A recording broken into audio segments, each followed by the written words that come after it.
akan membahas tentang seluk-beluk hutang, jadi tentang seputaran hutang. Karena ini menjadi permasalahan banyak orang. Di rata-rata yang datang ke sini itu punya masalah yang berhubungan dengan keuangan atau hutang. Banyak orang belum paham bagaimana hutang itu menjadi hutang yang baik atau hutang yang buruk. Akhirnya mau keluar dari hutang tapi malah semakin terperdaya oleh hutang, ya, karena ini banyak pemahaman yang ternyata salah atau keliru tentang hutang. Bapak sekalian, ada pertanyaan ya sekarang gini, menurut Bapak Ibu hutang itu baik atau buruk? Nah, ini kan ada dua suara nih kan, ada dua pendapat ini kan ya. Nah, sekarang siapa yang berpendapat bahwa hutang itu baik, angkat tangan. Oke. Nah, siapa yang berpendapat bahwa hutang itu buruk? Siapa yang bingung, tidak punya pendapat? Ya, ternyata banyak yang bingung juga, nggak punya pendapat akhirnya kan itu. Bapak sekalian, hutang itu gini, baik atau buruk itu tergantung bagaimana kita menggunakan. Ya. Jadi hutang sendiri itu masih netral, artinya menjadi baik atau buruk itu tergantung bagaimana kita menggunakannya. Ya. Akan menjadi hutang buruk ketika hutang itu tidak dijadikan menjadi hutang yang produktif, tetapi hutang yang konsumtif. Nah, ini menjadi hutang yang buruk. Ya. Kemudian hutang itu disebut hutang baik ketika hutang tapi untuk sesuatu yang produktif. Jadi kalau hutang buruk itu hutang kita bayar dengan jerih lelah kita, itu namanya hutang buruk. Ya, karena tidak produktif. Tetapi hutang baik itu hutang yang dibayarkan oleh orang lain karena uang tadi menjadi uang yang produktif. Ya, jadi hutang buruk itu hutang yang kita bayar dengan jerih payah lelah kita. Nah, itu bakal ramu-ramu ini. Ya. Tetapi hutang yang baik, hutang yang dibayarkan oleh orang lain karena uang tadi produktif.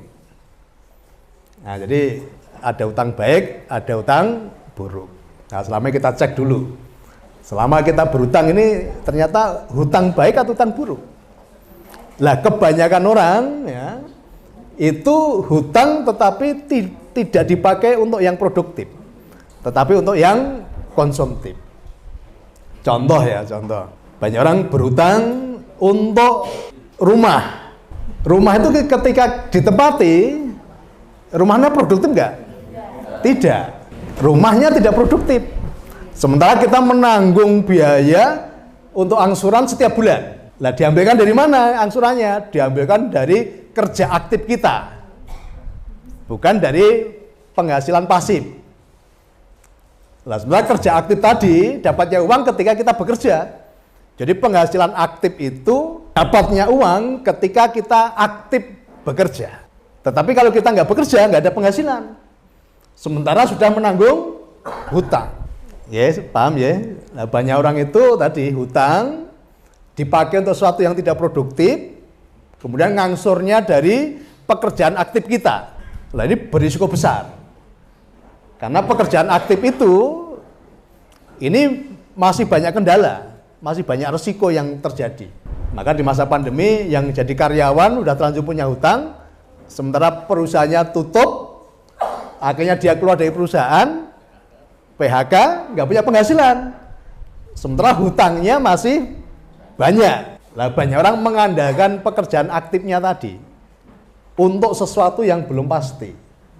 Ya, jadi beli barang dengan cara kredit itu apa? Membelanjakan uang yang belum pasti.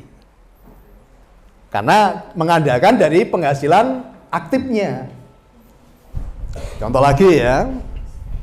Kemarin saya punya saudara datang. Dia punya pekerjaan aktif. sebagai supplier material. Ya, dia dapatnya uang ketika dia aktif sebagai supplier. Ternyata dari beban bulanan yang ditanggung sama penghasilan aktif tadi tidak imbang. Kemarin saya tanya yang ngelola kan yang istrinya, saya tanya penghasilan sebulan kira-kira berapa dari penghasilan aktif. Kalau di total bersihnya itu cuma 2 juta. Sementara tanggungannya per bulan 13 juta.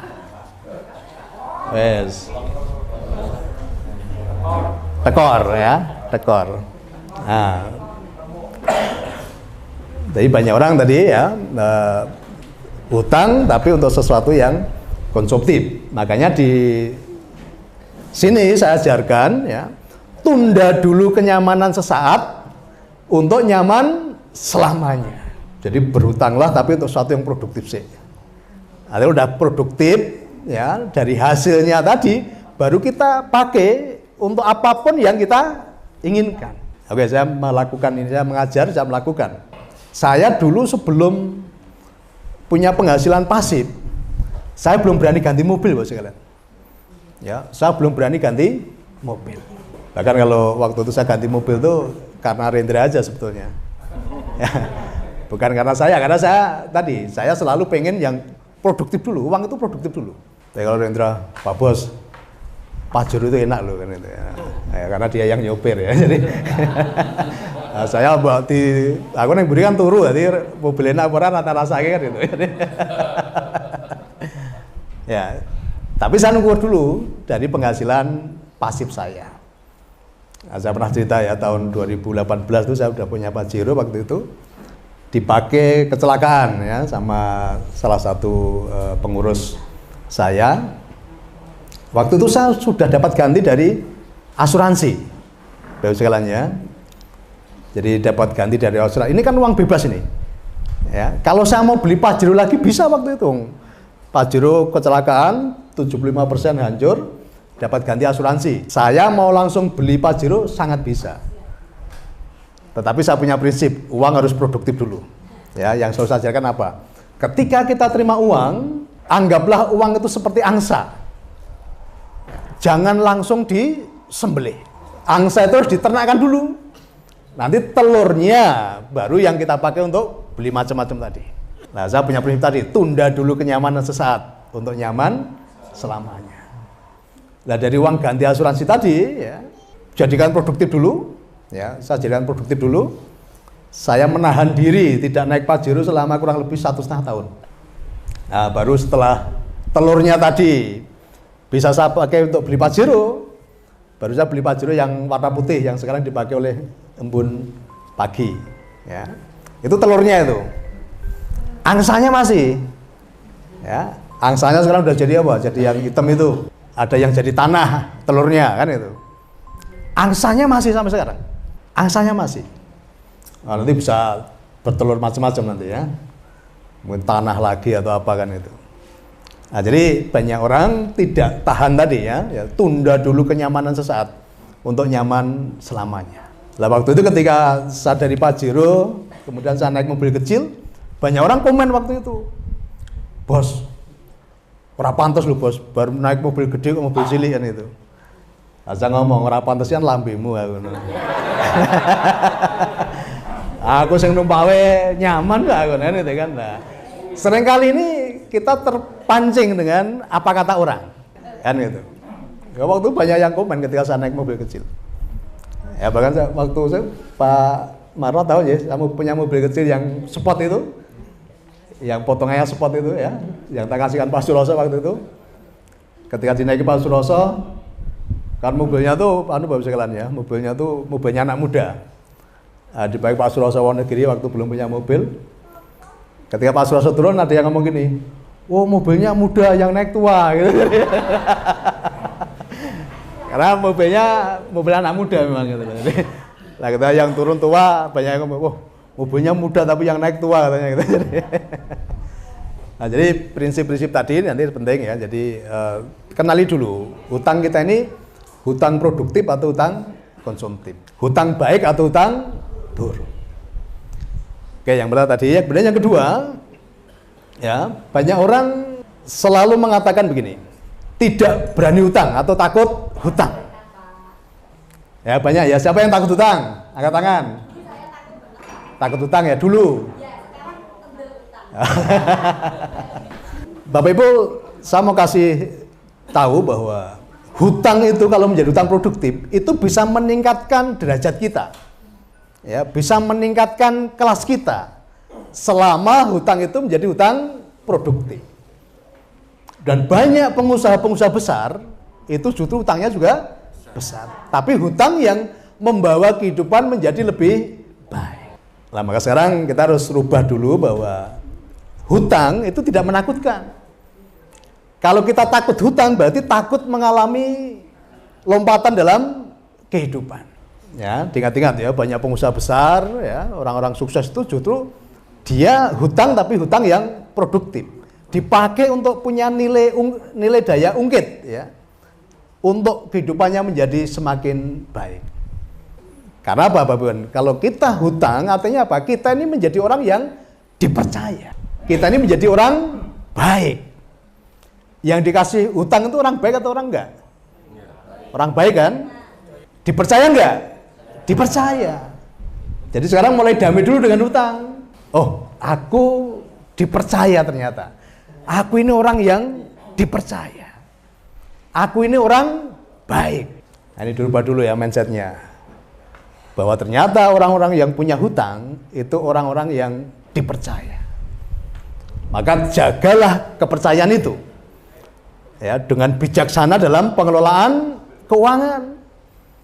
Jangan dibelanjakan sesuatu yang tidak produktif. Ya, uang itu menjadi produktif dulu, baru nanti hasilnya dipakai untuk memenuhi apa yang kita inginkan.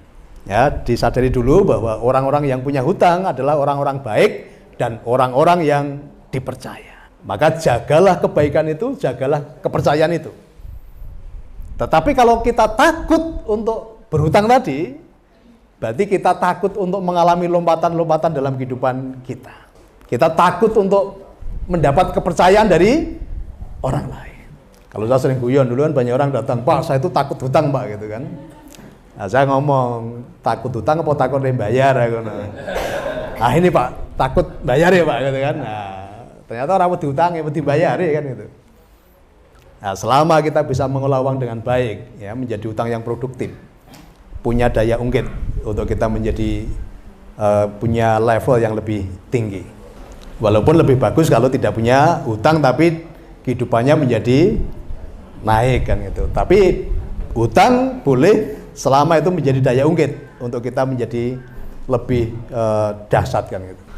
Bagi Bapak Ibu yang sekarang ini sudah punya hutang dan ternyata belum bisa selesai, ya dirubah dulu pemahamannya.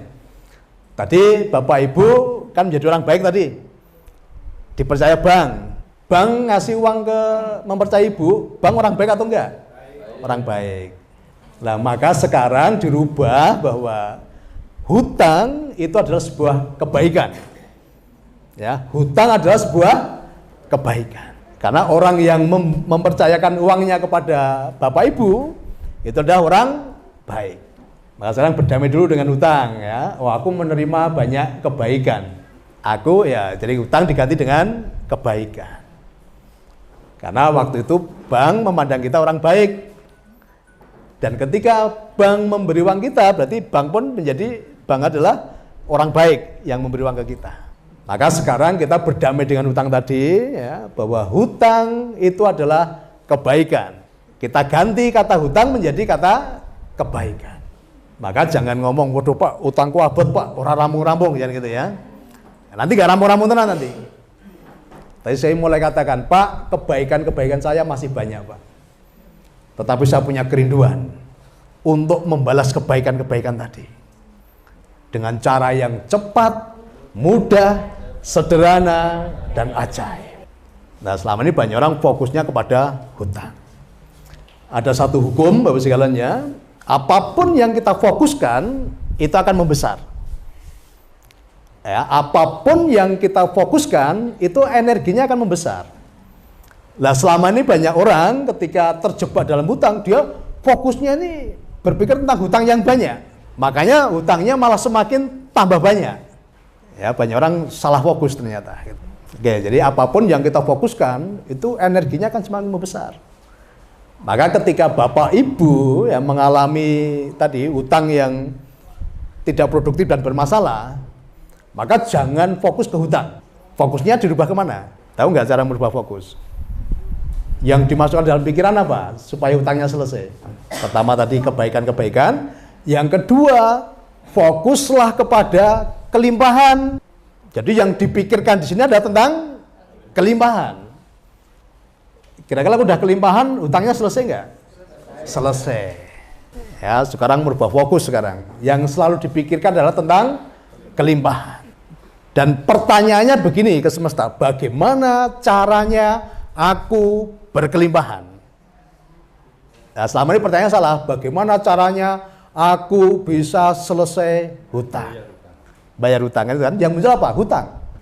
Oke, jadi apapun yang kita fokuskan itu akan membesar. Nah, selama ini banyak orang terjebak tadi, bagaimana caranya aku bayar hutang? Ya, aku dikejar-kejar hutang. Justru itu yang membesar nanti. Maka sekarang dirubah supaya hutangnya selesai, fokusnya adalah kepada kelimpahan.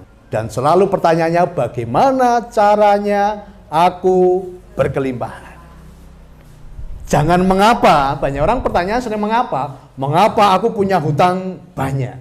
Ya, otak kita itu cerdas, apapun yang kita tanyakan, otak itu akan mencarikan jalan sampai ketemu jawaban. Ya, apapun yang kita pertanyakan, otak itu seperti asisten.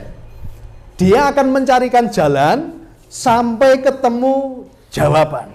Nah, selama ini pertanyaan tadi, mengapa hutang saya kok banyak sekali kan? Nah, otak merespon, kok mengapa hutangku banyak sekali? Wah, berarti hutangnya semakin banyak. Otak akan merespon, bosku kok pengennya hutangnya tambah akeh kan gitu. Maka dicarikan cara supaya hutangnya semakin tambah banyak. Tetapi kalau kita bertanya, bagaimana caranya aku berkelimpahan?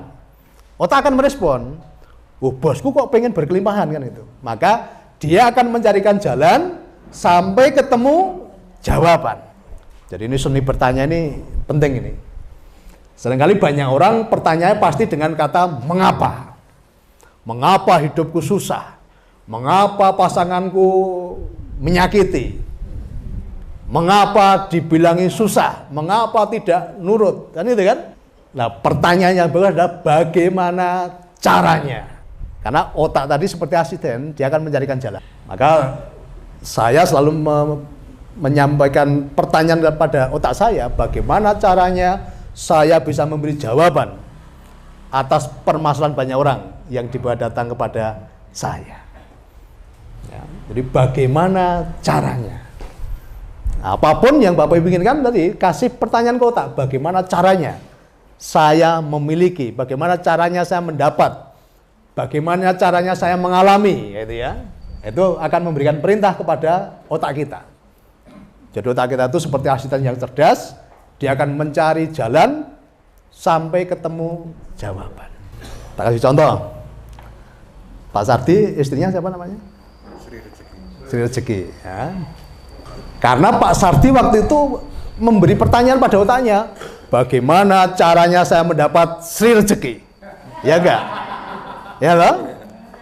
Otak akan merespon, bosku kok pengen Sri Rezeki kan itu. Maka dia akan mencarikan jalan sampai ketemu jawaban kan itu. Coba yang dhisik bicara aku tuh endang. Itu endang. Iya kan? Itu. Lah walaupun dipalangi, walaupun ada rintangan karena di sini tadi perintahnya bagaimana caranya mendapatkan rezeki, pasti dapat. Kayak paham ya? Ayo sing ana sing keliru ora? Pengene rezeki itu pengene endang itu retno ora kira-kira. Aku bonus ini. Karena wis duwe endang pengen retno kan gitu kan. Oke, jadi tadi ya dikenali dulu. Otak kita ini cerdas. Maka kita sering mendengar ya, pencuri kenapa dia bisa membuka toko hanya dengan gunting? Karena dalam pikirannya bagaimana caranya saya bisa membuka toko itu. Nah, jadi tadi pertanyaan ini penting ya. Ada juga orang di penjara bisa keluar jebol penjara hanya dengan pisau kan itu. Karena dia selalu bagaimana caranya saya bisa keluar dari penjara. Nah, nanti otak akan merespon, mencarikan jalan sampai ketemu jawaban. Bapak-ibu yang hutangnya belum selesai, kebaikannya belum selesai, ya sekarang dikasih pertanyaan sih, bagaimana caranya aku berkelimpahan, atau bagaimana caranya aku bisa membalas kebaikan-kebaikan yang sudah aku terima. Dan nanti pasti ya semesta akan mencarikan jalan, otak kita akan mencarikan jalan sampai ketemu jawaban. Jadi merubah fokus, fokusnya jangan kepada hutang tetapi kepada kelimpahan. Karena udah kelimpahan pasti hutangnya selesai. Oke, kemudian Bapak sekalian, banyak orang mengatakan gini dulu, Pak, saya ini tidak bisa punya mobil kalau tidak berhutang. Pak, saya ini tidak bisa punya rumah kalau tidak berhutang. Hutang selama dipakai untuk membeli barang yang tidak produktif, ini akan memberatkan Bapak sekalian. Jadi dirubah ya, saya bisa memiliki apapun dengan cara yang cepat, mudah, sederhana dan ajaib. Saya pernah cerita dulu Bapak sekalian ya, ketika saya punya mobil pertama, saya waktu itu tidak beli Bapak sekalian, dikasih orang. Karena saya memasukkan dalam otak saya ya, Tuhan, aku pengen punya mobil. Lah, otak saya merespon, bos kok pengen beli mobil kan gitu. Ya, Tuhan, aku pengen punya mobil. Maka saya punya mobil pertama kali tidak beli Bapak sekalian, dikasih orang. Karena saya ngomongnya benar. Tuhan, aku pengen punya mobil. Tapi kalau saya ngomongnya Tuhan, aku pengen tuku mobil, aku pengen beli mobil. Nah, gitu ada apa? Keluar uang toh. Karena apa? Ada kata-kata beli. Tuhan, aku pengen beli mobil. Nah, itu berarti keluar uang. Lah banyak orang karena uangnya belum cukup, akhirnya tadi di sini udah berpikir mobil, akhirnya cara berhutang. Punya DP sekian, ya karena di sini pengen segera punya mobil, akhirnya apa? Kredit. Sementara bayar kreditnya dari penghasilan aktifnya, dari gajinya atau dari penghasilan aktif tadi.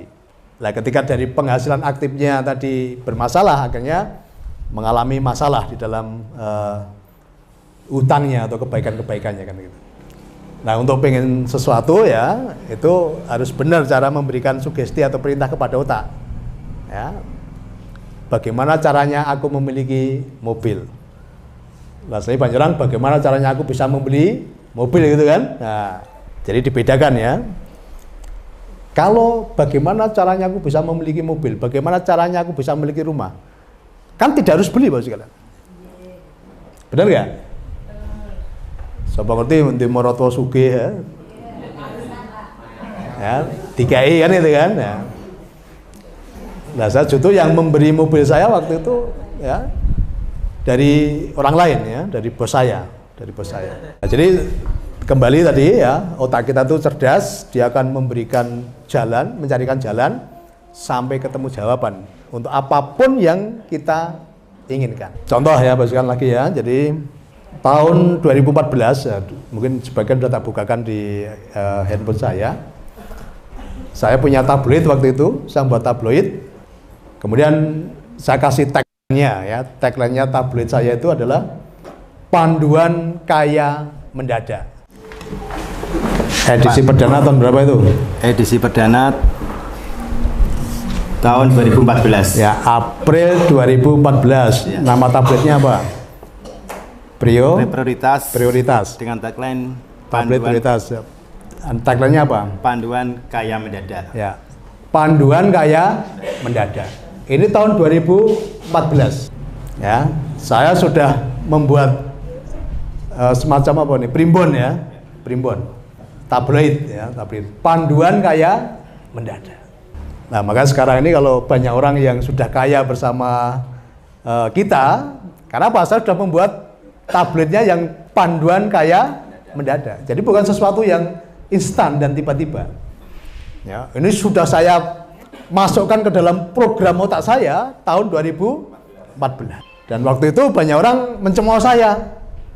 Kan gitu. Orang sing ngomong gini, oh, ngoyo woro kan gitu, ya. Ya dikira saya apa? Terlalu tinggi mimpinya. Ada yang sinis, pakai tumbal nggak itu kan itu ya. Karena apa? Kata-kata mendadak tadi. Tapi sekarang kan terbukti.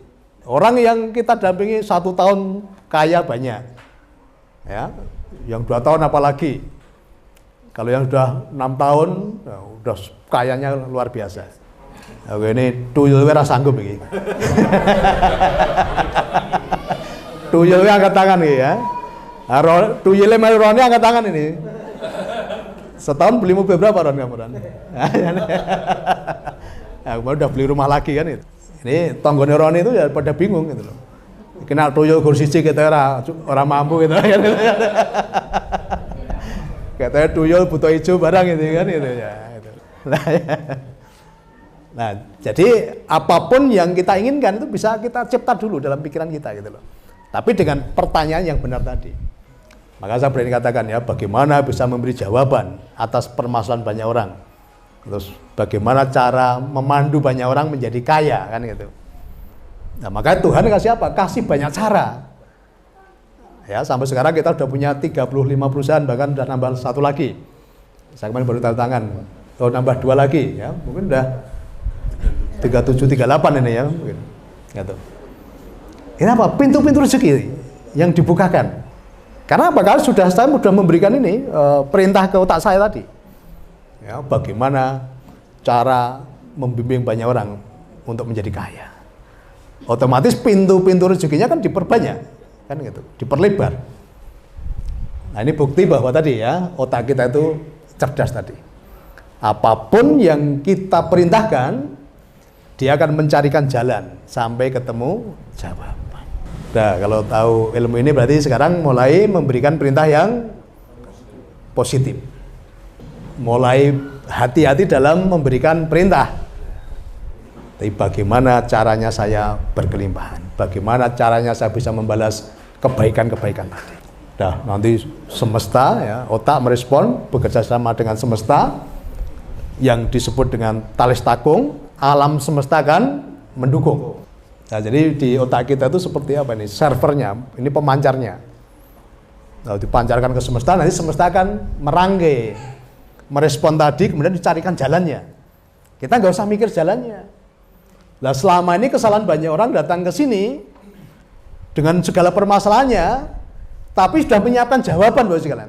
Jadi seolah ke sini itu saya tinggal suruh nge-ACC gitu. Nge-ACC jawaban dia tadi gitu loh. Ya, contoh kemarin kapan hari Ron ya, yang dari orang dari Bumia itu malam-malam datang ke sini. Ya, malam-malam datang ke sini, katanya utangnya banyak, terus dikejar-kejar. Jadi datang ke sini itu dia sudah punya jawaban bahwa nanti Pak Niko yang akan membantu. Ya, berapa besar waktu? Berapa mintanya Ron?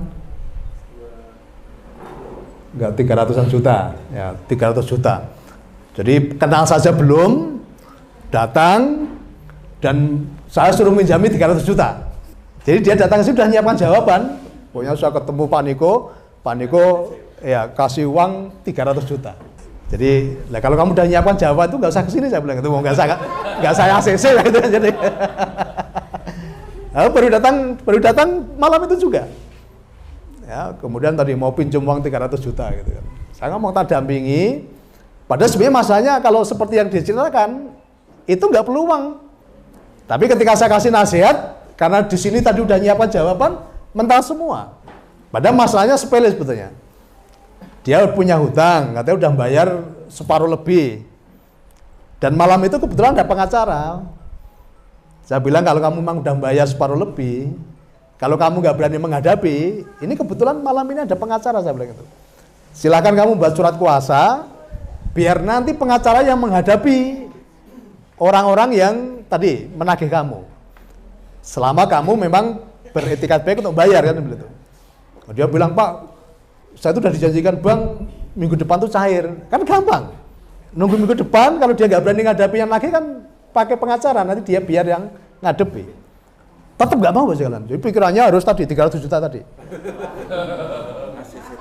Nah, yang seperti itu loh yang kadang semesta itu tidak berpihak. Karena jawabannya tidak mesti sama dengan apa yang kita pikirkan. Sementara tadi udah tak kasih jawaban tadi, dan itu pasti nggak, kalau seperti yang dia ceritakan masalahnya, pasti selesai. Tapi di sini kan tadi udah berpikir malam itu dapat uang 300 juta dari saya. Ya itu juga heran, ini baru aja kenal, baru aja datang, tapi tadi berharap saya nyangoni 300 juta. Apik tenan nih, ya. Nah kalau saya ngasih itu, hari Pak Pomo so protes aku. Saya aja udah berbulan-bulan rati kai kan ini kan.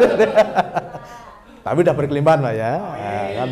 Tadi jawabannya itu harus seperti yang dipikirkan itu loh. Jadi berikan keleluasaan kepada semesta. Yang penting kita sudah memberikan tadi perintah ke otak tadi ya. Biar caranya semesta yang ngatur. Maka saya nggak pernah berpikir cara Bapak sekalian ya. Saya nggak pernah berpikir cara. Caranya saya tinggal perintahkan, caranya biar semesta yang ngatur. Saya nggak pernah dikte semesta kan gitu. Ya saya nggak pernah dikte. Karena Tuhan atau semesta itu punya beribu-ribu cara untuk membukakan pintu tadi. Makanya doa yang kita ajarkan apa? Keran rezekiku terbuka lebar-lebar. Berarti kerannya satu atau banyak? Banyak. Rezekiku mengalir dari berbagai sumber. Dari sumber-sumber yang terduga maupun yang tidak terduga. Justru yang paling besar itu yang tidak terduga. Selama ini banyak orang menganggap rezeki hanya dari sumber-sumber yang terduga saja.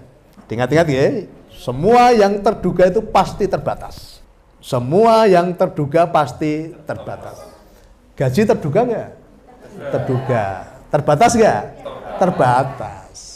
Nah maka kita ajarkan mengakses sumber-sumber yang tidak terduga. Ini porsinya jauh lebih besar. Saya nggak menduga loh dapat tambang emas, saya nggak pernah menduga. Saya nggak pernah menduga dapat tambang pasir di banyak tempat. Nah justru itu yang Tuhan sediakan, yang semesta sediakan. Karena saya nggak pernah berpikir caranya. Saya cuma perintahkan aja, gitu kan?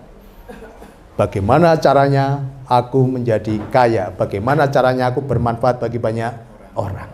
Nah, semesta tadi ya, otak merespon, wah bosku kok pengen kaya dan bermanfaat bagi banyak orang, boleh ke jalan akhirnya. Sampai ketemu jawaban. Nah, sederhana kan seperti itu ilmunya. Nah, ini dipraktekkan, diterapkan, ini hukumnya pasti. Bahkan bagi kalian saya itu sedang mikir gitu aja, terwujud. Hanya selintas dalam pikiran, belum tak perintahkan loh. Baru tak bayang kayak gitu aja, terwujud. Karena apa? Otak wis biasa terima perintah itu loh ya. Iya, wis apa karo bose kan gitu. Karena cuma tak bayangkan aja terwujud. Nah, padahal batin wong ngono ya teko ya. Karena langsung diperintah kayak tadi ya. Maka sering latihan. Kalau udah sering latihan nanti akan ketemu ya automatically-nya nanti ya.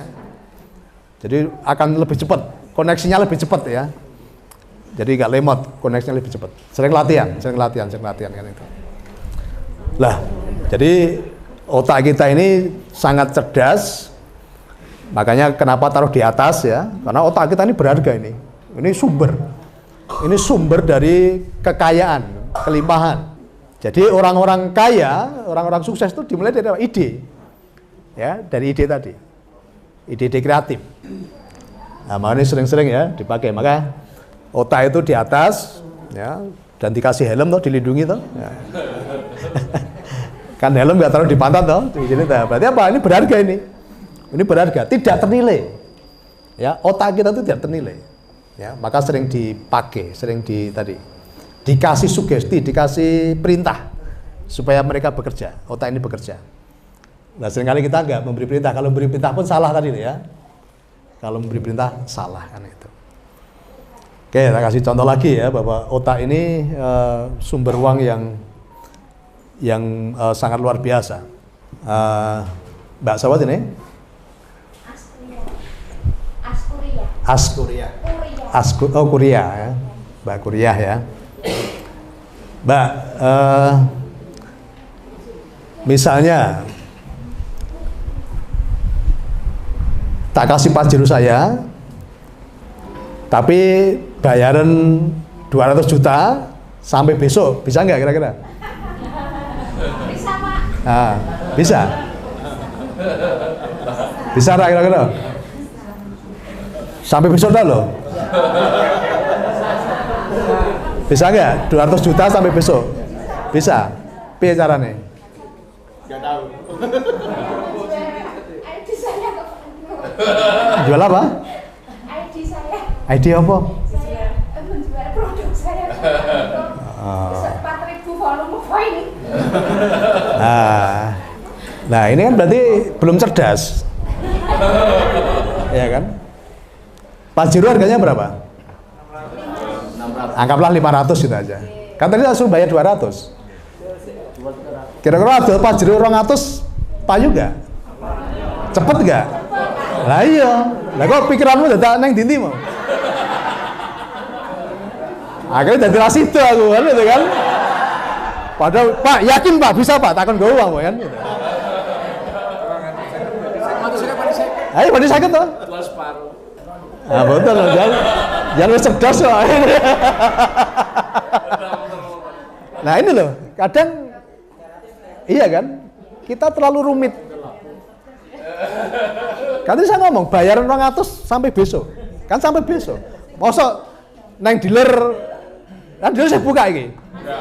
Nah, 250 kan langsung dibayar kan dealer. Kan ibadah second. Nah, malah kok tuku poin-poin aku nggak mungkin mau. Lain loh, kadang kita ini tadi ya terlalu rumit cara berpikir kita tadi loh. Justru itu yang menghambat untuk rezeki itu nggak bisa masuk kan. Ya paham ya. Nah. Kamu Pak siapa? Tak kayak ikut sini mau kan? Apa lagi gawean aku? Ya tadi udah kerja saya tadi ya, suruh bayar poin-poin apa tadi? Aku sekalian Pajero, saya kan dodolan tadi kan.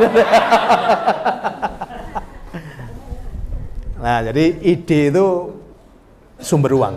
Ya, uang itu adalah ide. Semakin punya banyak ide, semakin punya banyak uang. Nah, makanya otaknya sering diperintah, gitu loh ya. Otaknya jangan disuruh diam. Otaknya sering diperintah, kan itu. Oke, jadi banyak sekali ya, banyak sekali ide-ide yang tadi yang bisa menghasilkan uang. Kan itu. Nah, seringkali kita ini mengekor, tidak punya ide sendiri, latah. Ya, kita ini seringkali latah. Ini yang ramai apa nih? Cilok, semua jualan cilok kan itu kan? Es teh semua kan itu. Orang di ide tadi loh, karena nggak punya ide kan itu kan. Akhirnya sambat kan itu kan, wah sepi Pak sekarang Pak kan itu kan. Kamu mengekor kok, latah. Kan itu. Ya saya sering mengamati ya, kayak sekarang yang baru stres itu apa? Petani porang. Porang ya. Ya, gitu. Porang dulu harganya mahal, tapi karena semua orang nanam porang sekarang murah kan gitu. Padahal terlanjur dihapusi karo sing dodolan bibit, yang mendampingi kan, bayarannya mahal dulu kan. Sekarang ketika panen dia nggak bisa menjualkan. Di Salatiga ada toko emas. Di Salatiga kebanyakan cuma toko emas, kan belum ada berlian. Masa tambahkan ya toko emas dan berlian di Salatiga kan itu. Nah, jadi harus berbeda dengan yang lain kan. Nah, punya nilai lebih. Sesuatu yang berbeda pasti punya nilai lebih. Tapi kalau cuma sama aja ya udah nggak ada nilai lebih kan itu. Maka sekarang mencari ide-ide yang berbeda dengan yang kebanyakan. Pasti nanti dicari banyak orang dan pasti laku kan itu. Pasti laku. Oh, ini sumber kekayaan ini sumber kelimpahan di sini. Selalu memberi pertanyaan yang positif ya, dan pertanyaan adalah bagaimana caranya, itu diingat-ingat ya, bagaimana caranya. Jangan mengapa itu sambat. Ya. Bedanya tadi kalau mengapa itu pasti sambat. Tapi kalau bagaimana caranya ini adalah optimisme. Dan otak pasti akan merespon, mencarikan jalan sampai ketemu jawaban. Ya, sederhana ilmunya. Prakteknya dahsyat nanti. Ya, apapun yang Anda inginkan, selalu pertanyaan adalah bagaimana caranya. Semesta akan merespon, taris takung, semesta pasti mendukung.